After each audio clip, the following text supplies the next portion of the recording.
you, Summer. I am really happy to be here, and I'll talk more about why I'm so excited. But hello, Ken. Ken's a somebody that I met at another webinar a little bit ago. Thanks for being here today. And I want to just invite everybody, as more folks are coming in, to introduce yourself a little bit in the chat. If you would, in the chat, please tell me what your business, what the name of your business is, what it does, real briefly, and what you had for breakfast. I'm always looking for great breakfast ideas. Breakfast is kind of a troublesome meal for me, trying to get it right. So if you can, like I said, tell me in the chat, name of your business, what your business does, real briefly, and breakfast. That's what I'm really curious about.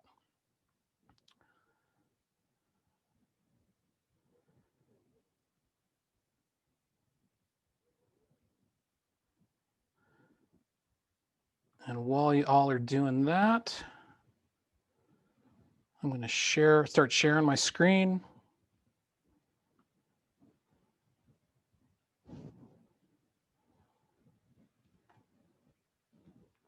I'm not seeing anything show up in the chat yet, or can people hear me? I can hear you, Charles. I'm working Okay. on my breakfast. Oh, there we go. Okay, great. Oh, you got it? Great. There's Ken. Ken's a leadership coach. Quite a good one. He gave me an 11-minute leadership coaching session a couple weeks ago that like completely opened up stuff for me. It was amazing.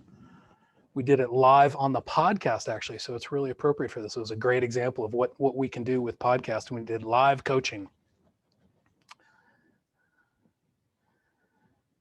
Great, got some nutrition education. Fantastic. Hi, Natasha. Wonderful. Fitness club. Pancakes, yum.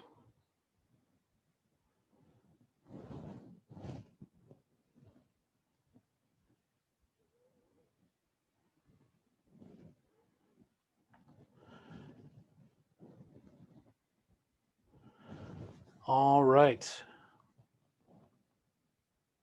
So while that's going on, while more people are coming in and coming in on the chat, just want to remind everybody about some Zoom best practices. I'm sure almost everybody's gotten to be Zoom experts at this point, but just as a reminder, you can unmute yourself momentarily by holding down the space bar if you're on a laptop or a desktop, kind of like a walkie-talkie button. So if you have a question, feel free to interject and do that. We're going to be having a couple of different specific times during this presentation to ask questions. And then Summer, if it's all right, I can stay on the line a little bit after 10 and answer more questions if that's all right. Does that work for Local First if I stay on a little longer?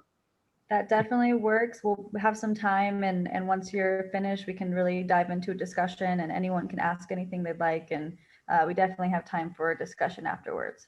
Great. Yeah. So if you've got a bunch of questions or some suggestions, feel free to stay on the line after 10 o'clock. I'll end the official presentation at 10 for sure, and then we'll have some question and answer time then. And I also want to let everybody know that the slides for this presentation, as well as some extra resources, some suggested websites to check out, some blogs to follow, that kind of thing. If you, at the end of this presentation, if you put your email in the chat, I'll make sure that goes out to you. We also have a white paper that my wife and I put together as part of our Rocket Further creative work about this very topic. So we'd be really happy to share that with you. We really believe in this topic. We really believe in the power of podcasting and live streaming and long form content to help business. It's worked for us for sure. All right, let me get going. Oh, hey, Terry had bagels for breakfast. Welcome. So the first thing we're gonna need to answer is kind of, why this webinar, why this workshop, why spend an hour plus working on this. And I actually need your help to answer this question a little bit. So Summer, if you would put up poll number one. Poll number one is just an opportunity for me to get to know your experience and your interest, your desires. So Summer's put up the poll. We're just gonna take just 20 seconds to do this. So real quick, just answer those questions. You can click as many of those as you want. So have you been a guest on a podcast? Have you started one? Are you doing live videos? And what of that do you have some interest in? And that'll help me a lot.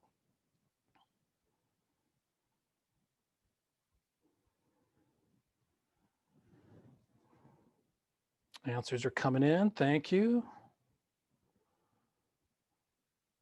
Great. So at least one person has already tried starting a podcast. That's great. Occasional live videos.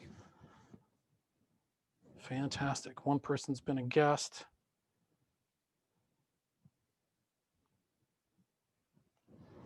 Most of you want to get started doing regular live videos. Great. A couple people want to start a podcast.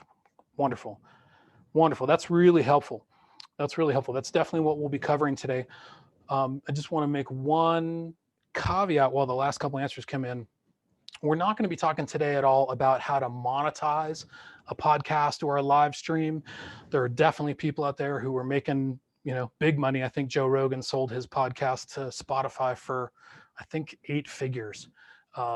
So we're not going to be talking about that. And we're not going to be talking about how to sell ads or anything on podcasts or how to use YouTube to monetize videos. This is really going to be about how you can use long form content to bolster your existing business, to serve your customers, to keep them connected to you, and maybe to get some new customers as well. Great. Thank you so much for that polling. So can everybody see that polling? Summer, is that available to everybody? The summary of the polls? I believe it's on screen. If I end polling, let's see. Should I go ahead and press end polling? Yeah, Charles. Press end polling. Okay, That's great. let's see. Oh, And then great. we can There's share the results. Great. A lot of people interested in starting a podcast. Fantastic. I will talk all about that for sure.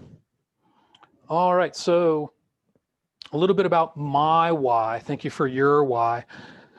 As Summer said in the introduction, this workshop combines a lot of things that I really love. I'm a huge fan of podcasting now. I'm really loving live streaming. I'm really liking how it's connecting me to the world and connecting me to the business community locally and nationally. I love telling stories. I love hearing other people's stories. I'm also now a businessman. I used to be in the nonprofit and educational space. And so now I'm a small business person. So I'm a big fan of small business. And I'm a huge fan of Local First Arizona and all of the work that they're doing to support all of us. Kelly and I joined as soon as we formed our business. My wife, Kelly, and I joined as soon as we formed our business, and really believe in what Summer and Tom and everybody else are doing to make small business work and to provide richer community for us through these small businesses. So I'm really excited to kind of combine all of that together. So one of the things that's driving this workshop for me as well is this understanding that there's a trust crisis in business and in our communities. We know that we're kind of fractured and polarized in a lot of different ways. And it's gotten to the point where, according to the Edelman Trust Survey, only 1 in 3 consumers trust the brands that they use. So only 33% trust the people that they buy from. And only 52%, okay, it is more than a third, but only 52% trust the nonprofits, that trust nonprofit organizations to do the right thing. So even though everybody's buying from us or maybe donating or being clients, there just isn't enough trust. And now obviously small businesses are better suited to be building trust and reaching across lines and barriers because we're in the communities that we work with, where our consumers are. But COVID has really made that more difficult, hasn't it? I don't see my clients face to face. I don't see the people who listen to my podcast. We're all socially distanced and even more fractured now. So how do we build and maintain connections to our consumers? And consumers say, 81% of consumers say that trusting the business that they're buying from is a huge, important factor in major purchases. So trust is obviously important in the business relationship. So how do we build trust? How do we maintain that community feel when we're all separate, when we're wearing masks, when we're only letting a person or two at a time into our restaurant, into our business, when we're providing fitness services via video or whatever it is? So I think there's a way. I think we can do that with long form video. That's my thesis today. So this is the thesis. What if we could find a way to be more accessible, more connected to our customers, and do that safely, easily, effectively, and have fun doing it? I think producing long form content is a lot of fun. It's a lot more fun for me than trying to find the right social media post or engaging with the local newspaper to pay a bunch of money for a print ad. I find producing long form content a lot more fun. So I'm just going to make the case that podcasting and live streams can give us all of that, can give us that accessibility, can give us that trust building, can give us that connection. So my hope, my outcomes for this time with you all is that at the end of it, you'll be convinced or at least intrigued about how long form content can help you stand out, and that you'll be prepared with a couple of specific ideas that you could start even this afternoon. So we'll see if we hit those outcomes. And I'm hoping to make some connections with you all. I'm always looking for more connections in the business community. Charles, real quick, are you able to remove your chat box? It's covering your presentation just a tad. Oh, look at that. Okay. Thank you for that. Yeah, of course. Thank you. How's that? Perfecto. Great. Great.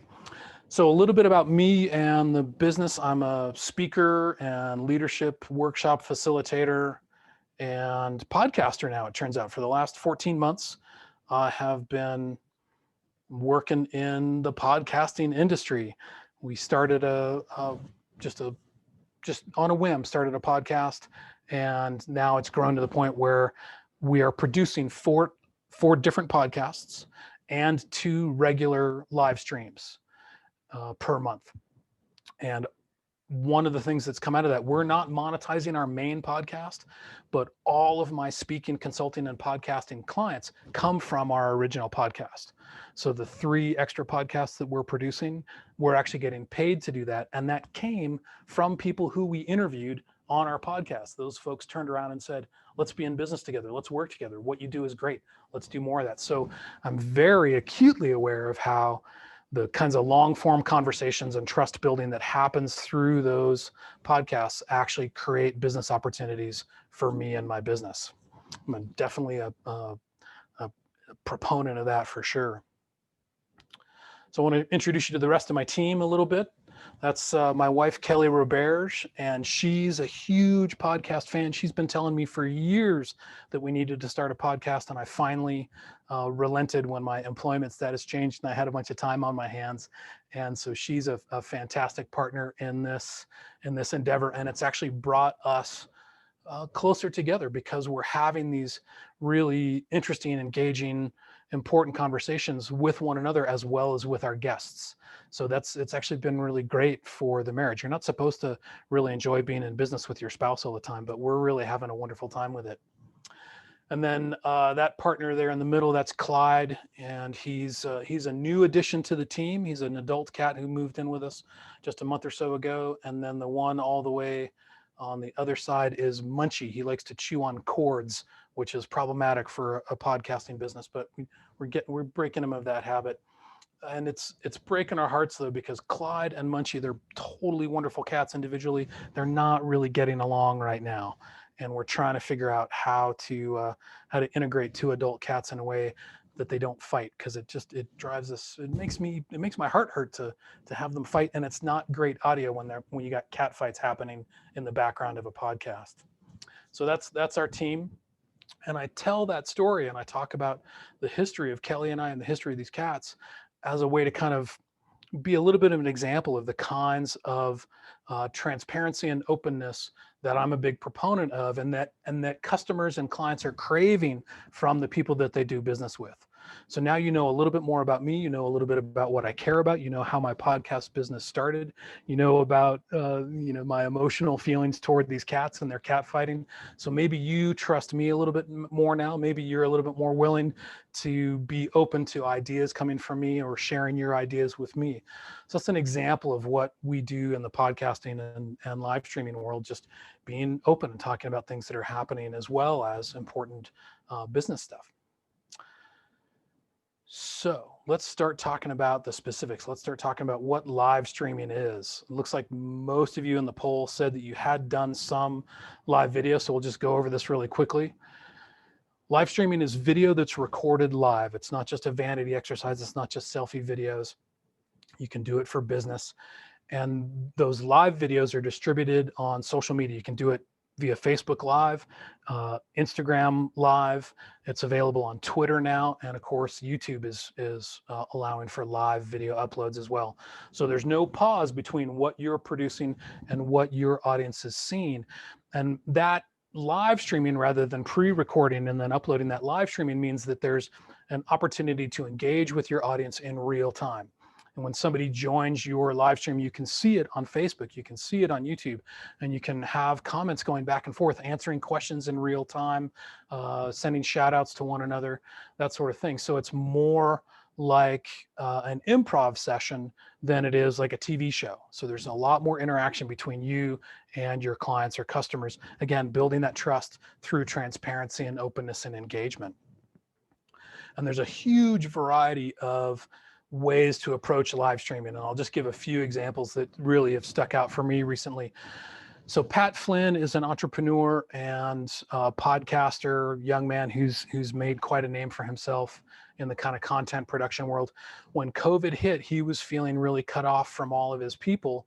So he made a commitment to live stream, I think it's for an hour on YouTube every morning, and he's done it for a year. So every morning, if you're a fan of Pat Flynn, you can get up and find him on YouTube and interact with him. And it's gotten to the point that there's an entire community that shows up for that content. And he doesn't really try and sell anything during that time. He talks about kind of the projects that he's working on, but he also engages others and asks them what they're working on, what questions they have, what struggles they're having. And it's become a whole community. It's really amazing. A couple of years ago, another example, America's Test Kitchen did a live cooking show. I don't know how many episodes they did of it, but they called it the world's biggest dinner party. And they brought in celebrity chefs and uploaded live the actual cooking process, interviewing the chef as he or she was making the meal, and then live streamed the actual meal so that there were exchanges of recipes and questions and answers. And it was very, very engaging for a foodie. It was a lot of fun to watch. And I felt like I was part of something when I was watching that. Locally here, an example comes from the Raven Cafe. If anybody's been up to Prescott, the Raven Cafe right on Cortez Street, known for its live music. Well, when COVID hit, live music wasn't an option. We had a complete shutdown at first. And the music community, the performing community, just couldn't let the live music die. So they got permission to have shows in the Raven with no customers present, and the musicians all spread out for safe distancing. And the first few shows, they just uploaded with their phones and tablets. It was very, very low tech, and the quality wasn't great, but we got to interact. I'm a huge fan of the local music scene. I could, say thank you and say that was a great song. What was the name of it? I could say, let's bring up Johann. We want to see more fiddle, whatever it was. I could actually interact with the musicians more sitting on my couch at home than you can when you're in the restaurant, right? You can't call for another song or shout questions at the musicians when you're in the restaurant. So it was actually more engaging, and it helped us kind of get through those first few really hard weeks of COVID here in Prescott. Now they're more high tech. They've got some more equipment, better video cams, and they're still doing those live shows. One more example I'm going to give of a live stream before I move on to podcasting is something that we did at Rocket Feather Creative. I have a speaking colleague who wrote a book, very short, pithy little book with 7 chapters with 7 different bits of advice about building leadership teams and work communities, called the 7 Pillars. And so we just did 7-hour-long live streams on Facebook, covering each chapter one at a time. And Dennis already had a pre-existing Facebook audience. So they would get a notification when Dennis went live, and they would show up and watch me interview him and ask him questions about his content. And he told more stories than there were in the book about how to apply these different topics and precepts to leadership and business. We didn't, and there was always an opportunity to buy the book. We made sure that we had a slide that we could put up that showed the book and how to find it on Amazon and all of that. We didn't sell a lot of books in real time there, but there was a bunch of engagement that was fun to do. And the great thing about live streams, you probably all know this, is that you can leave those live streams up those live streams up on your social media channels. So those live streams are continuing to get views for Dennis, and it's an opportunity. It's basically like him being on a book tour that you can watch whenever you want to. So that's one of the big benefits of live streaming, for sure. I'm a big fan of it. All right. So let's talk about podcasting, which I like even better than live streaming. So podcasting, for those of you who are new to it, usually only audio. Some people put up the video of the podcasting later. I'm not a huge fan of that. Usually podcasting is pretty boring looking video. It's pre-recorded, and it can be anywhere from 5 minutes to 6 hours long. Anybody know about Joe Rogan for his famously long rambling interviews with Elon Musk? I don't know who listens to a 6 hour long interview, but he's very popular. It works great for him. Or you can just do little short segments. I was just listening to a guy today who created a podcast called Tesla Daily. And every day he does a 15 or 20-minute podcast about the business of Tesla and how it's progressing or not, because he's just passionate about Tesla. And he's got a huge following of really passionate electric vehicle advocates. So when podcasts are distributed through the web and through apps, this is one of the barriers to entry that makes podcasting a little bit challenging for the user, is that because we've used words like subscribe and download and app, people think you have to do something special to find a podcast, when really you can just find them on Google. Every iPhone has a podcast app in it. So we have to do a little bit of work to train our listeners that they don't need to pay, even though we use the word subscribe. They don't really need to do anything special to download a podcast. They are more accessible than people think. So that's some work that we have to do in the podcasting community. But the flip side of that is, because podcasts require a little bit of initial engagement, a little bit of initial work on the part of our audience, they are essentially already through the virtual door, right? If they have listened to your podcast, they've taken a little bit of effort to find you and to press play. It's like a customer has come into your shop. They're not walking back and forth on the streets anymore. They're with you. So once you have them there, then what do you do? How do you keep them there? How do you keep them engaged? But they are through the door, which I think is a wonderful thing about podcasts. So some examples, I talked about Joe Rogan, kind of the interview style podcast. Another example of a kind of podcast are serial storytelling podcasts. One very popular example is My Favorite Murder, which my wife is a devotee of. A couple of comedians, a couple of funny women talking about murders throughout history. I don't know how to describe it any better than that. It is actually really fascinating. They are very funny, they are cheeky, and they have also built an amazing community around themselves in that content. They call all of their listeners murderinos. They've got merch. You can get a Murderino t-shirt, you can get a Murderino coffee mug. And for some reason, that sort of funny, irreverent approach to tragedy is people tune into it week after week. But I think a couple of examples that might be more appropriate for those of us on this call, on this Zoom call right now, are Crystal Profit and Grant Baldwin are podcasts that I follow. Crystal is a podcaster. Grant Baldwin is a public speaker. Both of those are industries that I'm interested in. They provide a bunch of free content, whether it's interviews or tips and tricks or recommendations. They provide a bunch of free content through their podcast. And during their podcast, they kind of advertise their value added content that you might have to pay for. Like Grant Baldwin plugs his book, and Crystal Profit talks about her webinar series that you can pay for. So they're basically doing the work of kind of generating some leads by providing a bunch of value. And it's amazing. They provide tremendous amounts of value. I think Grant Baldwin has hundreds of episodes out about public speaking, which are incredibly useful to me in my career. And you know, I've gone on and looked at some of his stuff, and you know, I will probably eventually pay for a webinar of his. So it's a way for him to generate some leads, and again, to generate that community. I trust Grant Baldwin. I trust Crystal Profit. I trust Crystal in part because she's so transparent about what she's going through and her struggles and the mistakes she's made in the past. And it makes me feel a lot more comfortable at the thought of taking advice and maybe even working with her, because she's been honest and transparent that way. A local example I'll talk about is the Prescott Unified School District podcast that Rocket Feather, that my company produces.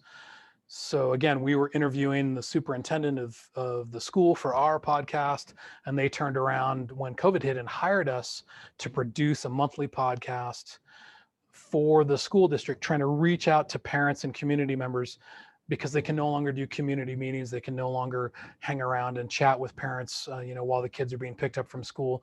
So there was a barrier to communication that they wanted to bridge. So we've had hour-long conversations with local historians talking about the history of the school district and how it fits in the community, how it's integrated in the community. We've had interviews with primary school teachers talking about how kids learn to read and how parents can help their kids learn to read, or how they can help their kids do better at math. So we're providing value as well as trying to build community through this podcast. Before the podcast, their social media was really sad. Their Instagram and Facebook pages were getting 1 or 2 likes for each post, and they just weren't reaching very many people. It was quality stuff, but it just wasn't cutting through the clutter. But once we started putting that podcast out, the podcast was getting hundreds of listens. Now, it's not thousands, but that we're not trying to reach thousands. We're trying to reach, a core of parents and community members who care about education in this community. So we feel really successful about that podcast. It's doing much better than their social media is. And like I said, it's cutting through the clutter with these long form, interesting, engaging conversations. So that's a little bit about podcasting and live streaming. Any questions to this point? I've been talking a lot. Anything that is going too fast or folks want to ask some questions about? You can either put them in the chat or hit your space bar and let me know. I will take this opportunity to take a drink of water.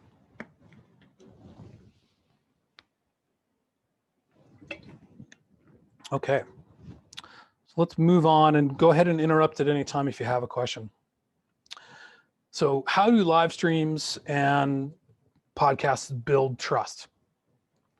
There's a lot of different ways, but I'm just going to focus on 3 ways right now.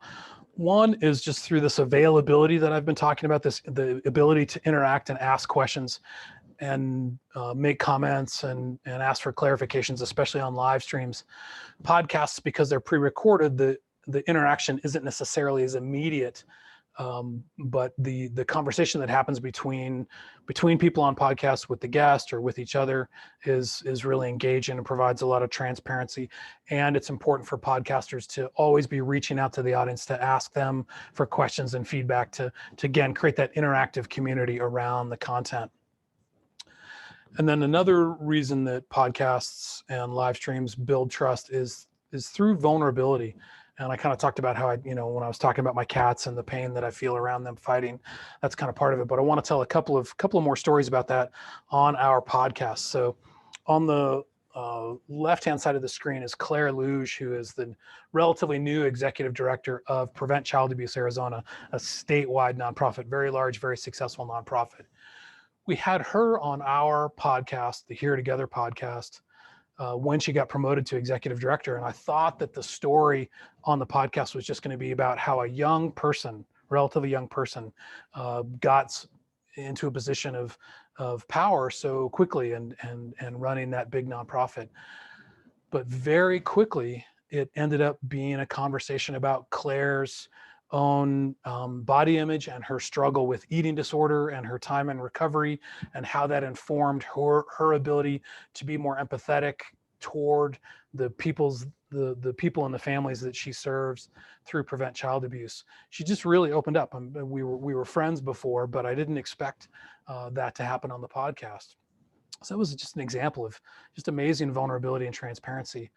Well, it turned out the executive director of Prevent Child Abuse North America heard that podcast, and it kicked off a stronger relationship between her and Claire that Claire is very grateful for now. She basically says if she hadn't been that transparent on the podcast, she wouldn't be as successful as she is, especially in her relationship with her boss. So completely unexpected. It wasn't planned, but that kind of spontaneous community and transparency built a bunch of trust between Claire and her boss. So it's not exactly trust between you and your clients and customers, but you can kind of see how that happens, right?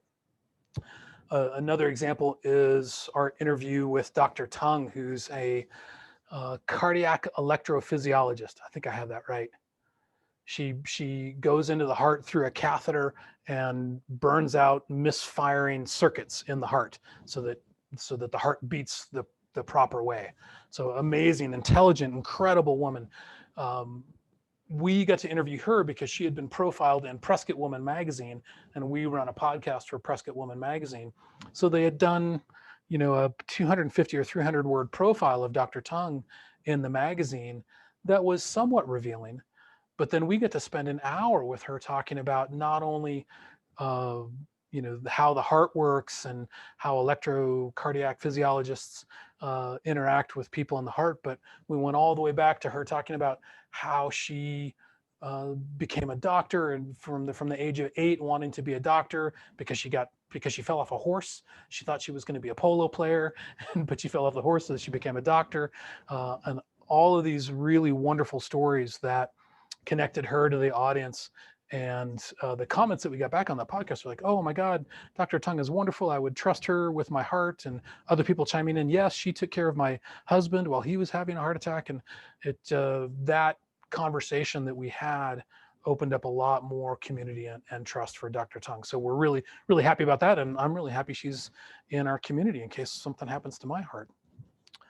So those are just a couple of examples from our podcast, again, about how long form content can, there we go. How long form content can build trust and engagement with customers, clients. And I'm just kind of curious, and just to get a little action from you all, if you think that creating more trust and loyalty with your customer and client base while having fun sounds like a good idea, can you just type "sounds good" in the chat just so I know you're out there? So if creating more trust and loyalty while having fun sounds like a wonderful idea, just put "sounds good" in the chat. Kelly says yes. Great. I'm going to take this opportunity to drink some more water. Natasha says sounds good.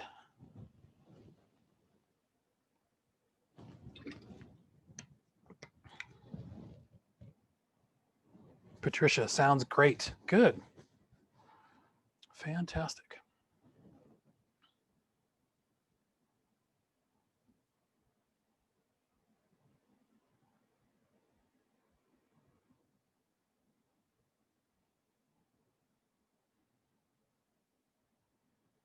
All right.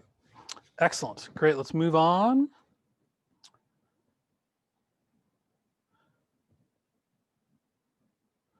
So I'm going to make the case that the time to start using more long form content is now. Don't wait any longer.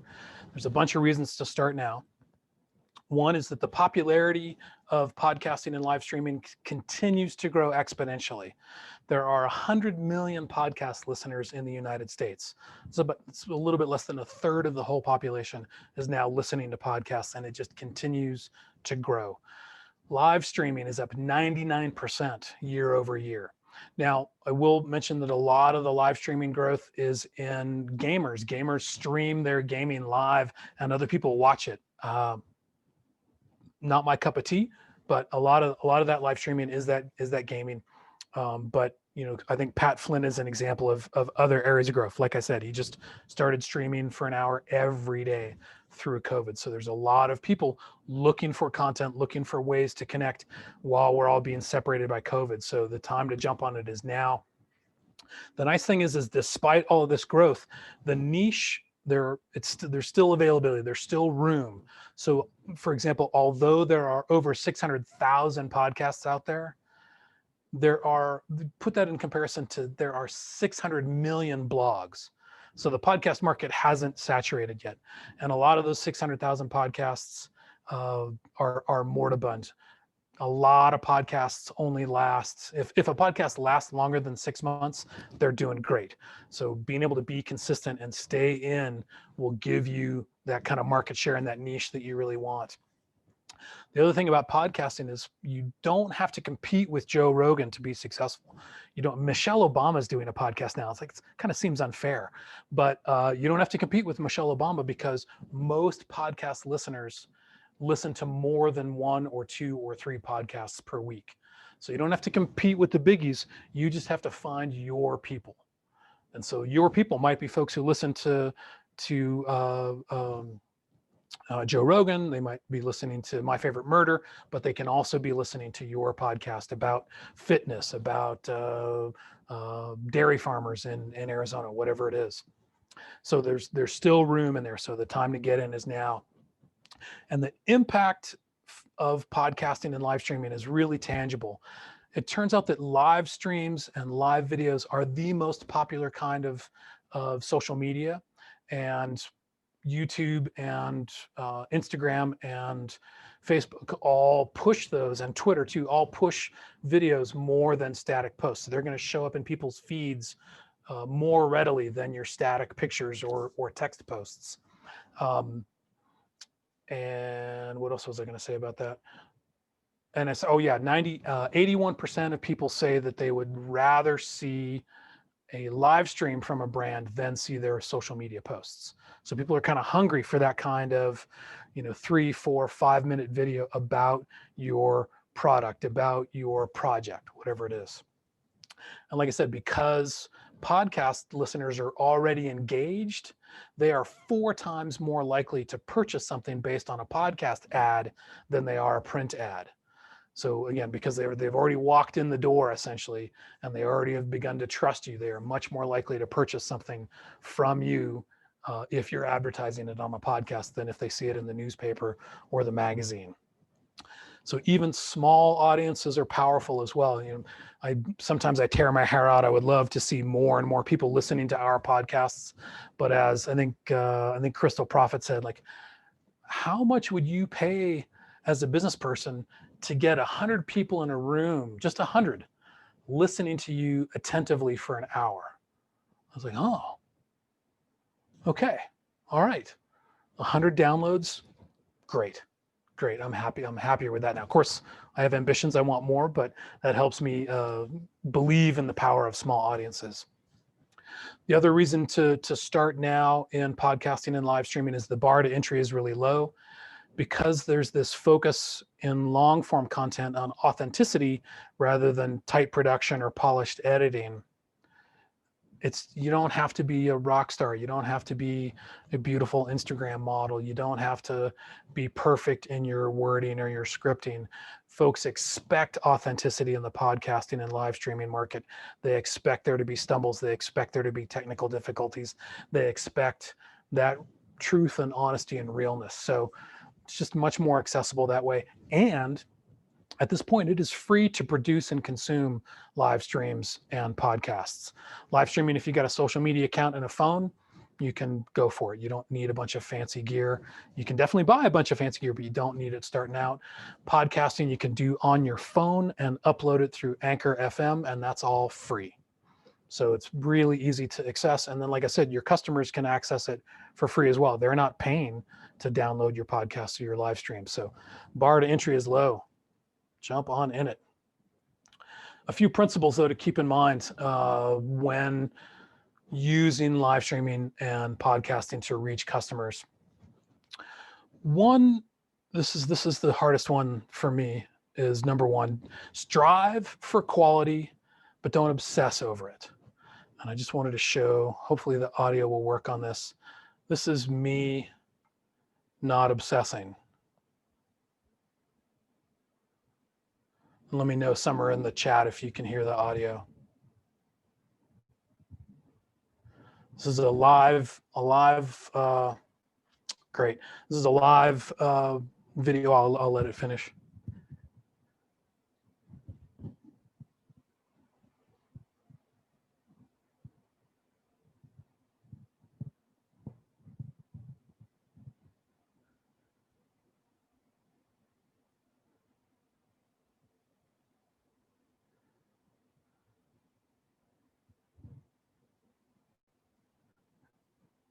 Oh, Great. So Summer says she wasn't hearing audio, but other people were. So hopefully that was my first experiment. Here we are being authentic and real, kind of experimenting with it. So for those who couldn't hear the audio, that was just Kelly and I checking in on a Saturday morning. That's one of the live streams we do, live from the garden, live from the kitchen, whatever it is. And it's a way for us to engage with our community of podcast listeners on our Facebook group. And normally I get a little obsessive about the production and the lighting and get us all facing the sun in the right way or getting the light just right so everybody can see us and hear us. But that morning we were busy in the yard. And so I just took a breath and hit record or hit go live on my phone. And we just talked about what we were doing out in the yard. You could see all of my wrinkles. You could see that I hadn't showered. There was Kelly sweeping the leaves in the yard for the yard work. And all we were doing was trying to promote the live stream podcast anniversary party that was coming up. That live stream, that very casual, very, very unscripted, kind of bumbly live stream received the most engagement of any of the live streams that we've done in that channel. So that showed me how folks just want authenticity. I mean, it's like I smile when I see Kelly's face. I smile too. So I think it's just people like seeing her. We'll move on. So that was the first principle: strive for quality, but don't obsess over it. Lately in the podcasting world, everybody is doing interviews on Zoom. The sound quality is not what it once was. You hear bangs and thumps, you hear kids in the background, you hear pets and cars in the background. And that's just where podcasting is at right now. And it's just authentic and real. And we're not all in beautiful soundproof studios. And that's fine. I used to drive me crazy that I couldn't get the sound perfect in our podcast. And now during COVID, especially, it's like, yep, this is what we're at. This is how we are. Like I said, you can do it on your phone. You don't even need a microphone. We'll talk more later about kind of the cheapest way to do it. Let's see. So I got a couple of questions in the chat. Let me answer those real quick.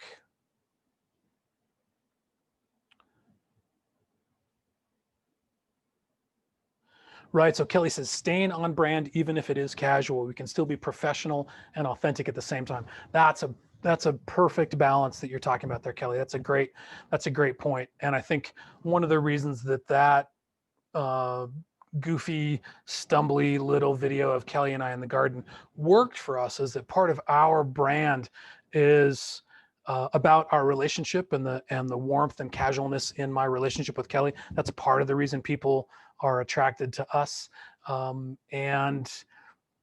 Just kind of the real human interactions is what our podcast is about. So that was on brand for us, for sure. I'm not a fitness model. If I were running a fitness center, that kind of video, I should probably have dressed a little better, probably looked a little fitter and more put together. But yes, making sure that you're on brand, but still authentic is great. Let me see what's the other question.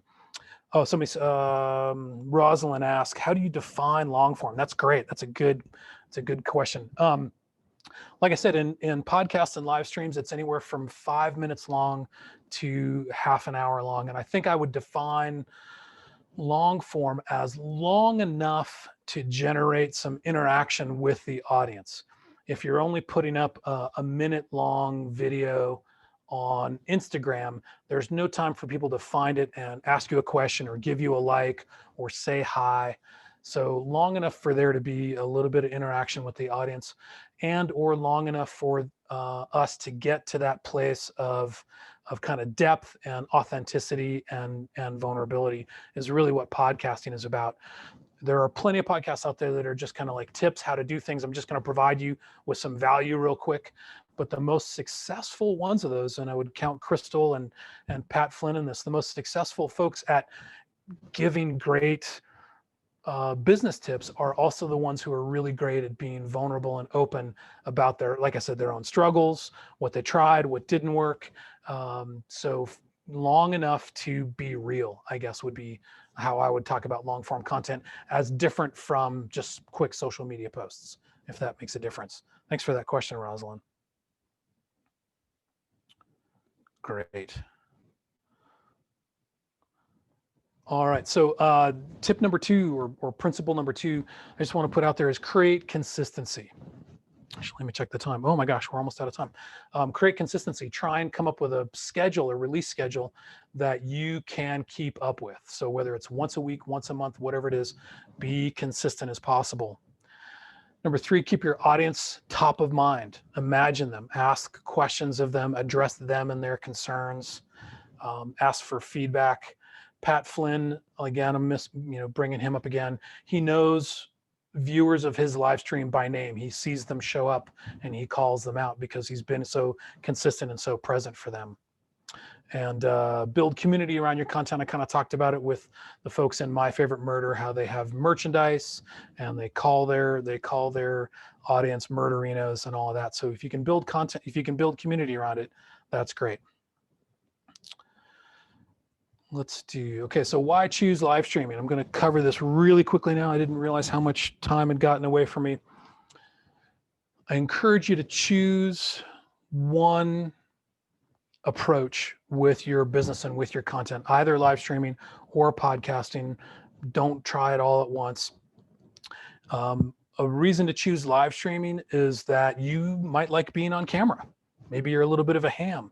You should probably choose live streaming if your brand or project has a strong visual component. I mean, I think the fitness work is a great example of that. You definitely want to be able to show people, the moves or the equipment or whatever it is you're using. That wouldn't come across very well on an audio only podcast. Also choose live streaming if your target audience isn't necessarily all college grads and kind of skews younger. So kind of younger, less fully educated. If that's your target audience, live streaming is better for them. And make sure that you have a decent sized social media following for live streaming on social media. If you don't already have a good Instagram following or a good Facebook following, your content's not going to be seen by a lot of people. YouTube might be an exception to that because YouTube uses an algorithm. If somebody has watched another video about fitness or another video about coaching, your video, so long as it has the right keywords in it, might show up for them as well. Yeah, I just want to do a real quick example. It'll take up a little bit of time, but Hawk and Hound Catering used live streaming beautifully a few months ago, again, when COVID hit and they had to shut down the dining room. Every week at a certain time, every week on Friday, the bartender and the chef would take a tour of the kitchen, and the bartender would just hold up his phone and shoot what the chef was preparing for their takeout meals. They did a home style meal every Friday for pickup, and the chef would be chopping and cutting, and he would explain what the meal was going to be, and then he would grab the camera and point it at the bartender, and the bartender would mix the signature cocktail that was going out with that home style meal in real time. And it was 2 or 3 minutes long, and it just made my mouth water. It got me really excited for dinner. It got me really excited to order from them, and they were both great personalities. So that was a local example of a really good use of live streaming. So reasons to choose podcasting. Choose podcasting if you're a podcast fan yourself, for sure. If you like telling your story, if you like helping other people tell their stories.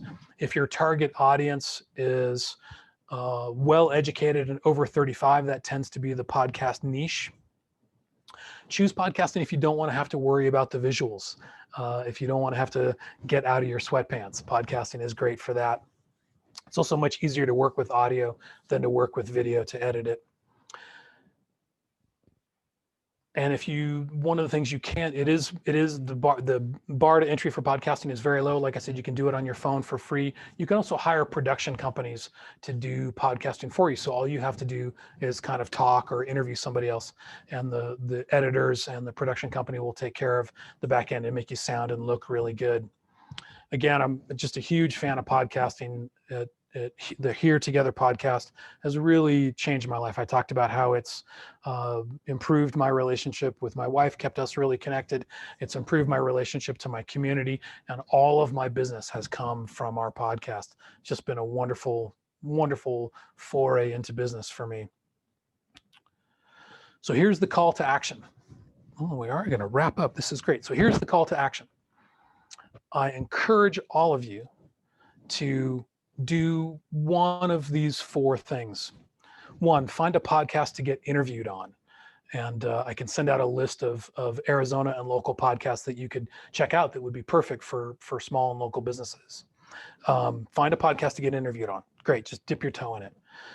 Number two, start live streaming regularly on one of your social media channels. Just short live streams, just saying hello, greeting your customers. Number three would be to start a regular live stream that is more about content, whether it's interviewing other people in your field or showing a new fitness move or interviewing a new client. A regular live stream of some kind, start that.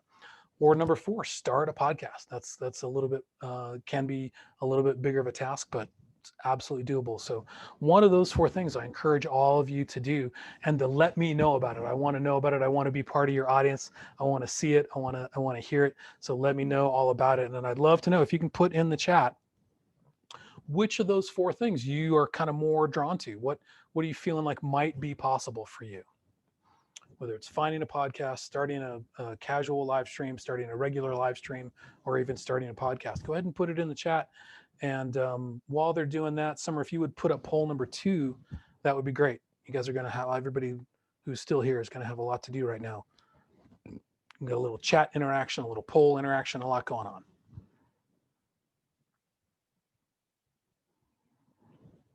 Natasha's going to start a regular live stream on social media. That's great.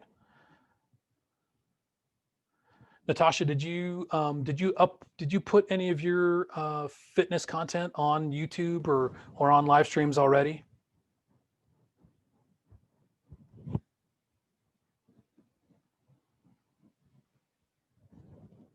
I know that's what one of the yeah, some on Instagram. Great.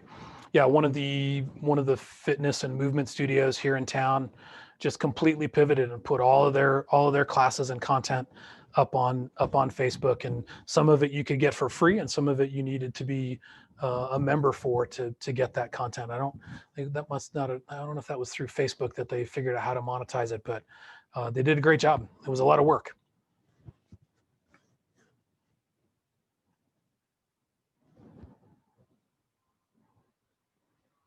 And Summer, is the poll up?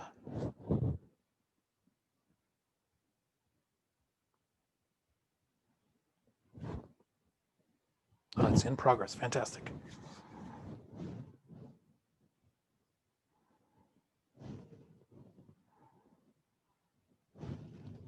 And I will stop sharing at this point.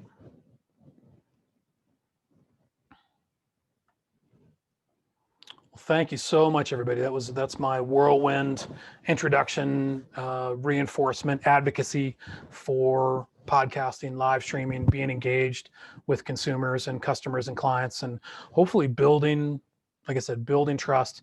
Our communities. If I'm looking at the glass half empty, I look at how fractured our communities are. And I hope that what we can do as a business community is figure out ways to re-knit everybody together with, some of our own transparency, some of our own vulnerability. We know that when we're honest and open and transparent with other people, it tends to elicit the same response, and it tends to bind us all together a little bit better. And I really believe in the power of small businesses to do that. I will put in the chat my email address and websites. Feel free to contact me. Feel free to ask me questions.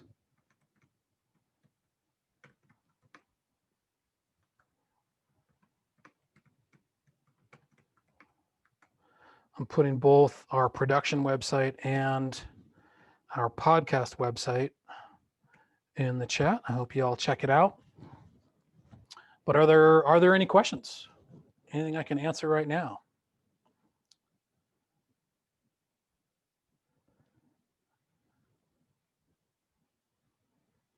Kelly says her radio show and podcast was the best thing she did for her business last year.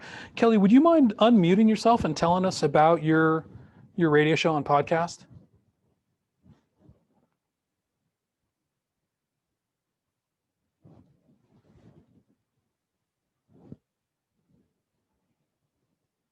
I think Kelly might have exited. Oh, okay. She said, thank you for your time. But if anyone else has any questions, feel free to unmute yourself and go ahead and ask. I know, Rosaline, you had direct messaged me. I'm not sure if that question was answered. Maybe I missed it, Charles, but Oh, I see. how, Yeah, some real estate yeah, how do agents you are the least define trusted long, people. yeah. Yeah. It was how do you define long form and how is it different? Right. Yeah. I did answer that question out loud. I did see that, and I'm also seeing the one about Rosalind saying that real estate agents are the least trusted people, and because they're being oversold. One of the keys for podcasting and live streaming is to find the balance between providing value and providing transparency and accessibility and selling. And what I'm promoting is really using podcasting and live streaming not as a sales channel, but as a trust building channel. So I think if I were a real estate agent or somebody else or somebody in a business where there's kind of low trust, maybe a dentist, I would be doing more behind the scenes video in particular. I wouldn't be using video to always be showing houses. I might be using video to show like all of the paperwork that I have to do as a real estate agent. Or I want to introduce you to my kids and my husband who support me in this business and how grateful I am for them. Or or maybe doing a whole podcast series on the whole process of buying a house and providing a ton of value about like what does escrow mean and how does an inspection work and what do I look for in a mortgage broker, and all. It's just providing value, not trying to sell anything, and that ideally will be an opportunity for you to kind of show your expertise, to show your thought leadership in this field without trying to sell to them. Does that make sense? Now I'm sort of imagining a podcast for a dentist where the dentist tries to build some trust and reduce fear. But let's see, looks like a couple more messages here. Great. Great. Any other questions? Feel free to unmute yourselves and do it out loud, or the chat works pretty well too.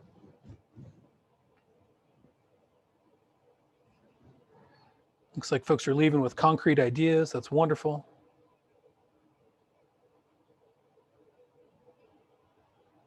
So if you want some more content from on this topic, like I said, we've got the white paper. I've got a whole list of resources on how to do a podcast for free and for low cost. Go ahead and put your email in the chat for me. If you know how to pull down the little caret where it says everyone, you can pull it down to just Charles, and that way you don't give everybody your email address. But go ahead and put your email address in the chat, and I'll make sure that by the end of business tomorrow, you have that white paper and some more resources, some more folks to follow, so you can kind of continue this journey in working on podcasting and live streaming. But thank you so much to everybody. Thank you, Summer in particular, for facilitating, kind of being the midwife for this presentation. I really appreciate it. I feel so connected working with Local First Arizona, and big thanks to Local First Arizona as well. Really appreciate it so much, and I'll hang around a little bit longer. Thank you, Rosaline. Have a great day. Thank you, Natasha. Any last questions? I'd be very happy to answer them.